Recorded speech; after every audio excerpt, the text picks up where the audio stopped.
When Kiki and I started dating, she made sure I attended all of her family events. At that time, her grandparents were still alive, and they ruled the house. Kiki's father had two older brothers and one younger sister. Kiki's mother was the only child in the family, and so her mother's parents doted on Kiki and her brother. These gatherings were always crowded with aunts, uncles, brothers, sisters, and their distant relatives. Since Kiki seemed to have a crush on me, I familiarized myself with her entire family tree. Mostly friendly, but some had doubts. "What do you do for a living, Ryan?" Kiki's Uncle John asked, as about a dozen adults gathered around one of the food counters. "I'm an assistant dispatcher. I help schedule the trucks."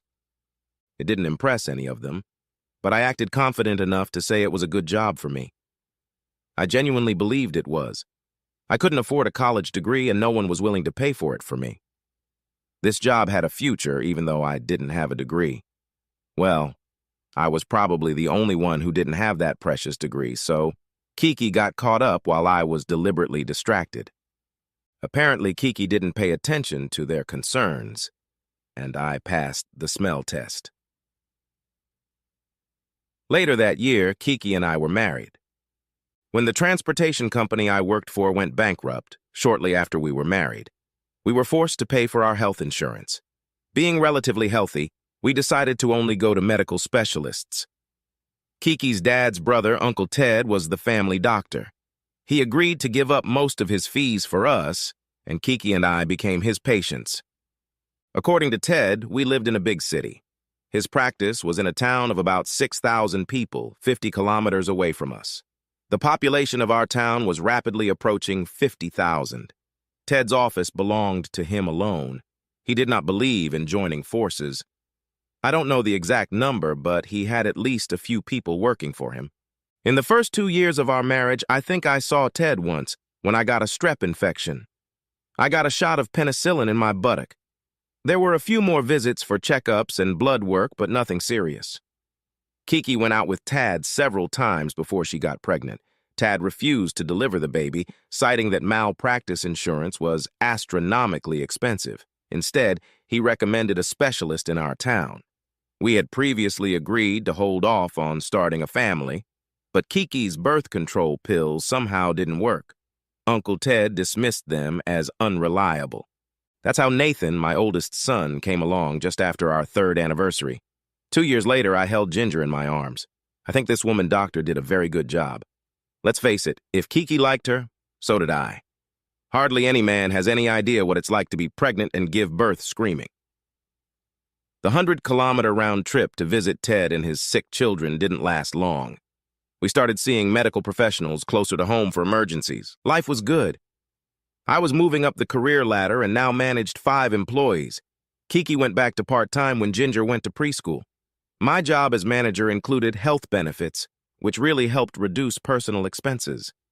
Even though we stopped using Ted, we were still sad when he died of a heart attack. At the meeting after the funeral, Ted's widow handed me several envelopes.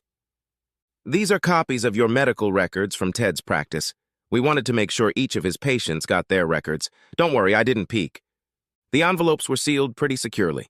I hadn't visited Ted in a few years, at least for me, but I had taken my kids with me a few times. I just didn't get sick. Kiki's envelope was much thicker because she still went to him for annual medical checkups and such. Ginger and Nathan's envelopes were thin because they only visited him a few times. So, as not to lose them, I went and put them in the trunk of our car. A few days later, I opened my trunk to put a few boxes of work-related stuff in there. After loading the boxes, I carried the envelopes back into the house. Putting mine in my briefcase, I carried the other 3 envelopes into the kitchen. "Look, Kiki, Ted's office wanted to make sure we all had copies of our medical records," I said, holding out the envelopes containing Kiki's and the kids' charts to her. Kiki's reaction, of course, was not what I expected. I really couldn't understand what was wrong. Alarmed? It didn't make sense. I repeated what I had been told. Don't worry, I wasn't peeking. Another strange reaction when Kiki's eyes were fixed on the envelopes, as if I had handed her a grenade with the pin removed. She counted the 3 envelopes several times. After gathering her courage, she counted to 3 again. You got yours too. Yes, I did. Dinner smells good. What are we cooking? Yes, roast, potatoes, and salad. Everything will be ready in about 30 minutes. I have a home office. Since some of the information on my computer is confidential, I always lock my office. This also meant that I was responsible for keeping order. Such is life. I spent the next 20 minutes answering emails. When I sat down to dinner, Kiki's eyes were red. Ginger and Nathan had to be pulled away from the TV. Why were you crying? She ran her palm over her face. It's just sad that Ted died so suddenly and so young. I was struck again by how differently Kiki was acting. She practically didn't shed a tear at his funeral. I guess death affects people differently. I'm not one for neatness, especially in my office. However, I do know where things are. After about a week, I began to suspect that someone had been in my office because things were not exactly as I had left them. Nathan or Ginger would have made a mess, so maybe Kiki cleaned up after them. Kiki denied knowing anything about it. Perhaps I didn't know my home office as well as I thought I did. Kiki perked up after a week, and in my opinion, the sex with her intensified. For the next 6 months, things went smoothly. As the kids got older, we made friends with the parents of the kids who participated in the various activities our kids were involved in. Dance, gymnastics, softball, baseball, basketball, and I'm sure I haven't mentioned many of them. I have been a head coach or assistant coach at many sporting events. Kiki became close to about a half-dozen women, and we started having bi-monthly meetings if classes allowed. This was at Ben and Jill's house. I really wanted to back out as I was having severe headaches, and on top of that, I had skin cancer removed from my neck. Sitting in the recliner chair was much nicer than the party. Kiki promised me something special if we went. So we went. Yeah, well, a little head still decides some things. Our relationship had been strained for years. When word spread that I wasn't feeling well, one of my parents, Rick, offered me some cannabis-infused marmalade. It'll cheer you up a little. It's got some dope in it. Rick is the kind of guy who is about 50 pounds overweight, wears the same earring in his ear as his favorite action hero, and is about to lose his house to foreclosure. And yet he's a self-proclaimed expert on just about everything. So he explained that edible cannabis first enters the stomach, then the liver, and then the blood and brain.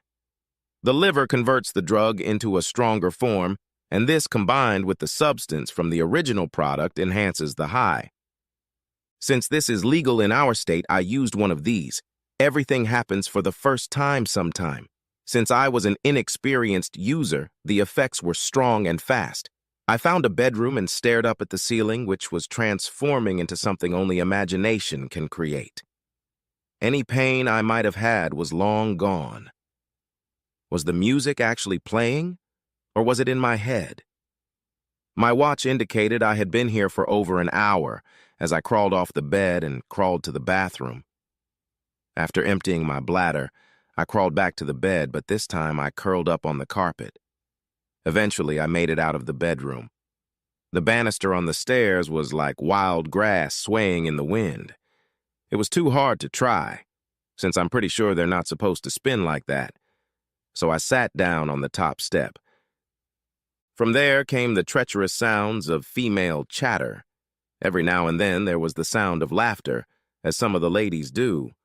When I focused again, I realized they were talking about sex, ecstasies, preliminary caresses, when they liked to be kissed. I guess I never really appreciated what the women were talking about. An unfamiliar voice ranted about how much she liked being licked. Others joined her. It was then that I heard Kiki's voice. It's been so long since I've done that. Ryan did it all the time, but I bet it's been 8 years. Well, I've been crucified for being an inattentive lover and a poor semblance of a husband. Get some rope and find a tree. Build a gallows, sharpen the guillotine. Death to the selfish husband. How could I? What a bore. Under normal circumstances, I probably would have let it pass, but I was high and not thinking straight. I was definitely out of my mind. The ladies heard me coming down the stairs and, like crickets, fell silent. My wife asked, Feeling better? Yes and no. I had to defend my honor. 10 years passed. Kiki looked confused. Yeah? Why has it been 10 years? Am I being unfair to you? Don't make me out to be the bad guy. Explain to them why. Kiki's eyes opened too wide. She looked like one of those kids in Margaret Keane's painting. Ryan, please, not here. Come on, Kiki, you shared with me. Let me share and care, too. You see, lady, Kiki gave me an STD. It happened before we had kids, but I didn't find out until 10 years ago, which was 7 years after that. Yes, there is no way I would have agreed to a divorce after I found out. No, I didn't know who was there on any given day. Hell, for all I know, she's entertaining your husbands on the side. Every time I see her flirting with a guy, I wonder if she's sleeping with them.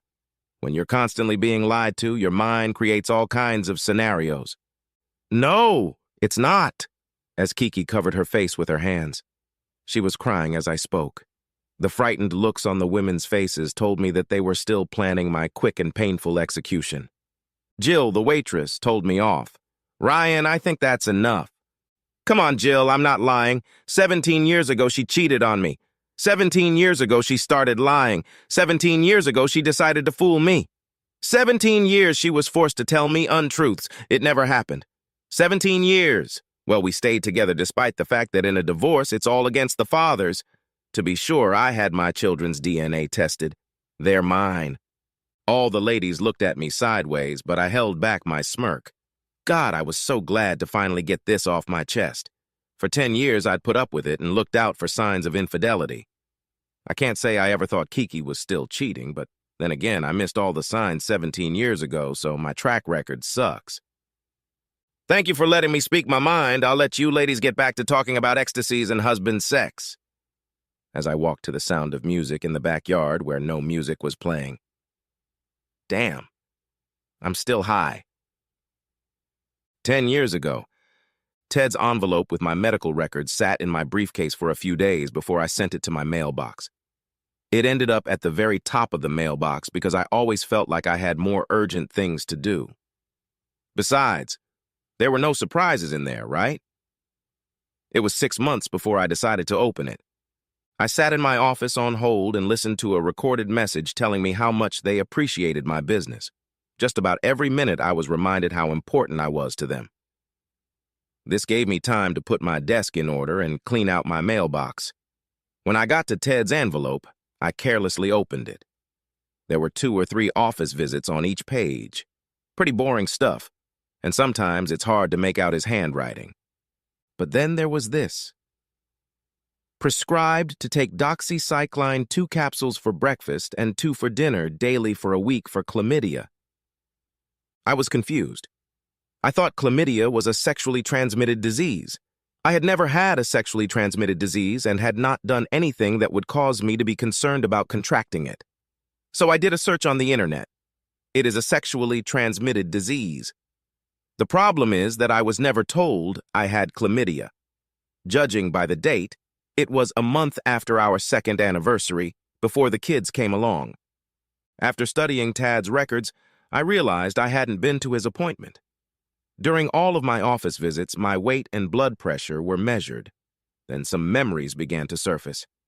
I remembered getting a call from his office. They said Kiki had an infection and had prescribed me something as a precaution just in case. I was too busy working to think about it. A week later, the pills were out and I still didn't feel sick. My simmering rage was interrupted by the fact that my delayed call was actually answered. Despite some absent-mindedness, I had solved my work problem. The next step was to ask the receptionist not to take my calls. Back to searching the internet, I learned all about the symptoms and timing of the progression of the disease. Kiki caught the disease on our 2nd anniversary cruise, give or take a week. It was a small cruise, just cruising around the Gulf of Mexico, but we drank quite a bit. Kiki did a lot of dancing, and we had great sex the whole time. Other memories reminded me that the great sex resumed around the same time I took this medication. A month of very good sex that resulted in Kiki getting pregnant with Nathan. It wasn't the right time frame for us to start a family, but I didn't question why the birth control pills didn't work. Kiki thought it was because of the medication she was taking. The internet confirmed that doxycycline can affect the effects of birth control pills. That's just great. My family freaked out because Kiki couldn't keep her legs closed. Shit! Was Nathan even mine? Shit! What about Ginger? I had no idea what I was supposed to do. It was tearing me up inside.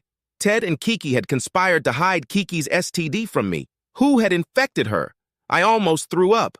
Was she raped? Is she still seeing someone? Had the pleasant memories of illicit sex left her, and was she keeping her mouth shut? Muting the sound on my cell phone, I didn't notice that I'd missed the call from Kiki. Glancing at the wall clock, I saw that it was almost 8:30. I usually get home by 6. An hour ago, her text came through. "Where are you?" I replied, "Sorry, I lost track of time. I'll be home soon." For the 2 weeks it took to get the results of my secret DNA test, everything went wrong. Luckily, I'm Nathan and Ginger's biological father.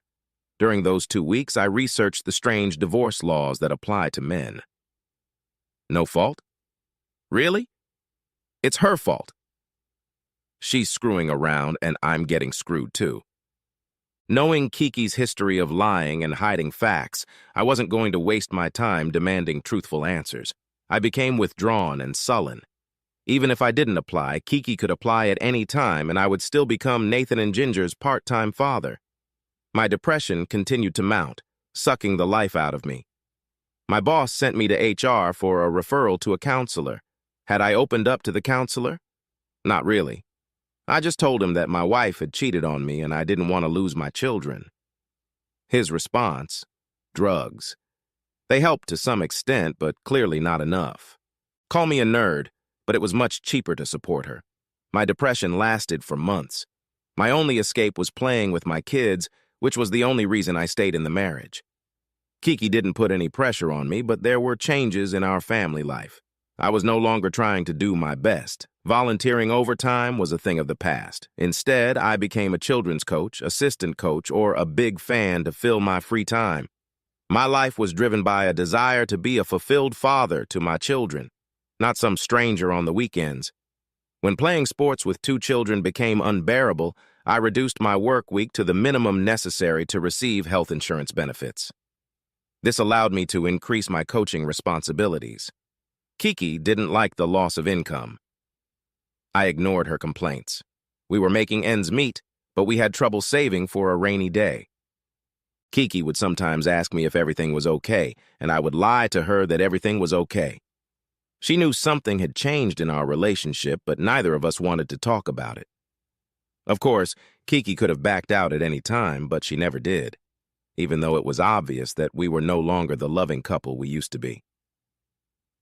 Today, the barbecue seemed less festive today. The ladies had returned, but Jill and Kiki were still gone. When the crowd dwindled to a few people, I went in search of them. Apparently, Jill and Kiki were locked in the master bedroom. I asked Ben to pass on the message that I was heading home. Ben informed me, "Jill says that Kiki is staying with us for the night. She also said some unflattering things about you. What's up, buddy?"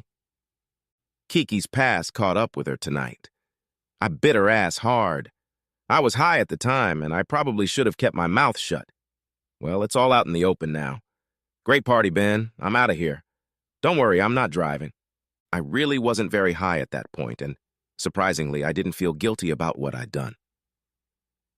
10 years ago, my soul was torn apart, and I had come to terms with my life and marriage. I think Kiki had experienced some of what I went through. Both kids were home and tucked away on their phones. They mumbled that they were glad I was back. Eventually, everyone went to their rooms. When dawn came, I was alone in my bed. There was no sign that Kiki had come home. There was no trace left of my first drugged chewing gum. Jill left a message. "You're a real asshole.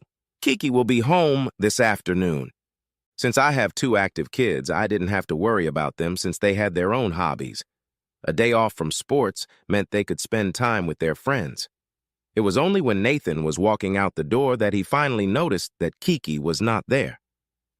"Where is Mom?" he asked. "Last night she slept over at Jill's house. We had a little disagreement. She should be back soon." He just shrugged, like it was no big deal. probably because I presented it like it was no big deal. The gutters needed cleaning, so I took it up to keep myself busy. I was picking up trash when around 2 p.m. Kiki walked in, looking a little frazzled. "You bastard!" she shrieked before slamming the front door shut. This was followed by the sound of breaking glass and more yelling, swearing, and insults. I should probably spend the night in a motel, so I hit the road. Later, Nathan wrote, "What the hell happened? Mom is crazy. Where are you?" "I spent the night at a motel. Why don't you find your sister and join me?" Half an hour later, Nathan and Ginger were on the couch. I briefly told them what had happened and then took Ginger to her private room. Sunday morning, the three of us found Kiki unconscious on the kitchen floor. She smelled of alcohol. Nathan had to climb in through the basement window to get into the house because all the door locks were dead-bolted. There was glass everywhere, from plates, glasses, and anything else that could break. I hit a nerve with her. Nathan and I decided to stay in the motel room again. Ginger had decided to spend the day with my parents, so we dropped her off after getting ice cream beforehand. Around dinner time, Ginger texted, "Mom apologized for trashing the house. Haven't heard from her. It doesn't sound like she plans to talk to you. I think she's spending the night at her parents' tonight." "I'm staying at the motel again tonight. Nathan's with me. If you happen to stop by the house, text me if she's gone." "I'm staying put. See you soon." Monday, we decided Kiki was gone and moved back in. I hired a cleaning lady to clean up. The kids were savvy enough to put off more serious matters for another time. Kiki didn't show up until the following weekend. She was talking to Ginger. She was talking to Nathan. She glared at me. I locked myself in my office. We didn't have a spare room, so Kiki and I slept in the same bed, but that doesn't even tell you how cold it was in that room. A couple weeks later, when I got home, Kiki was already waiting for me. My biggest worry was that she would be armed. I was wrong. How could you? That was her first lunge. "I would have asked you the same thing back. I'm sorry, I was young and stupid. Uncle Ted read me the Riot Control Act. I felt like I wanted to die." "Yeah, but 10 years later, I felt like I wanted to die. For the sake of the children, I stayed. I hope you get over it and do the same." It was just one time. "Kiki, I can't believe it was like that. You lied and schemed to keep me in the dark. Why? Was it so exciting that you just couldn't let it go? For all I know, you might still be doing it." "No, that's not true. I've spent the last 17 years trying to be the best wife in the world." "Except you'd have to be honest with me. Would you still be with me if you hadn't gotten an STD?" "No. It was a one-time thing. You were snorkeling, and the company I was with on the beach was doing drugs. I was high, and it all happened so fast. I was so stupid. I showered dozens of times trying to wash away the betrayal." "You have to believe me, that was the only time." I stood silent, unable to continue the conversation. After another minute, Kiki whispered, "What does this get us?" "I'm in a place I never thought I'd be. It's too late to do the right thing now. Were you ever going to tell me? After Ted died, no one knew about the STD but me. After you got your medical records, you were fine, so I thought it was buried. There was no reason to tell you about it.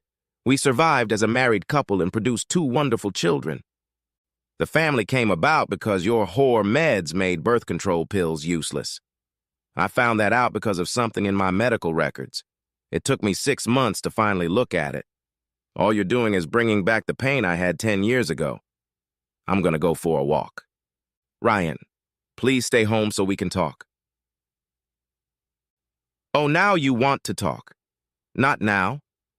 I might say something I can never take back. Just leave me alone. Just let me walk around the block. I'll be right back." We didn't make much progress in our negotiations. It was several weeks before Kiki and I resumed having the sex we both seemed to need. Thus began our mutually beneficial sexual relationship. Though without love, things were never quite the same in the house. I made it clear to Kiki that I would stay until Ginger left for college, and that was all I could promise. We did family things as a family, but I didn't hold hands or snuggle with her in public. For the last 10 years, life went on as it was. Kiki and I were friends on preferential terms. Although we had sex, her years of cheating had killed the romance in me. The kids thought I was being unreasonable to their mother. I just couldn't accept such dishonesty. My relationship with both of them suffered. We kind of stopped going to these barbecues with other people. I guess my comments made me a pariah, and the ladies were wary of Kiki. Sometimes on weekends, Kiki would go out with her girlfriends unless there was some kids' event to attend. A month before Nathan went to college, Kiki decided to announce her intentions. She sent a message to Ginger, Nathan, and me. "Tonight, as soon as everyone is home, we will talk. Nathan, Ginger, your father and I are estranged, and I will dissolve this marriage when Ginger goes to college in 2 years. Believe me when I say you have nothing to do with our problem. If anything, you've helped us stay together this long. As hard as I tried to get my point across to the kids, I failed." Although no one said a harsh word, our family was falling apart. After Kiki's announcement, it was like a weight lifted off my shoulders. It took 2 years to work out the details, and the divorce was finalized quickly. The court approved it, and it was expected to become final shortly after Ginger went to college. Kiki and I visited Nathan at school. We had family get-togethers. One day, Kiki and I even went to the coast to sunbathe on the sand, sans kids. We wondered if there was any chance of our rescue. There wasn't. Epilogue. It was like one of those scenes from a children's movie. Crying parents seeing their youngest daughter off to her freshman year of college. Ginger pleaded with Kiki, "Please, I've made my decision. It's the way it has to be. I'm sorry," sounded her mother. After Ginger's platonic hug, I walked back to the car alone. Kiki stayed with Ginger until her tears dried. They talked and cried and then talked some more. I listened to the preseason soccer game on the radio in the car. Kiki and I didn't stop on the way home. We hardly spoke at all. When I put my keys on the kitchen table, Kiki went upstairs and finished packing. It was sad. I could barely hold back the tears. She pushed me away, not wanting to deal with the problem honestly. I chased her and the kids away because I couldn't forgive and forget. As much as I missed her, I also needed to start a new chapter in my life. Our time together had started as a flash of flame, and now all that was left of it was a thin trickle of smoke. Why did people who supposedly loved each other do this to each other? Maybe they loved themselves more. We both made the same mistake. She didn't trust me enough to talk about it, and I didn't trust her enough to talk about it. How stupid and stubborn is that? We were both afraid of losing something we held dear, and we ended up losing it anyway. It took me a few weeks to move and get the house ready to sell. It was bought by a couple with 2 young children. May things work out better for them than they did for us. Kiki found someone much sooner than I did. This is not surprising since I had zero interest in another serious relationship. I'm glad I get to work things out with my new girlfriends from time to time. I can come back to this at any time, as it is clear to me that there are many people who want to love and be loved. The decision is up to me, and being single is a powerful, persuasive factor. I wish I could say I'm doing great with my kids, but I'm still the bad guy who ruined our family. Would I do things differently if I could go back in time? I'd like to think I would because I was there for my kids and they were estranged from me.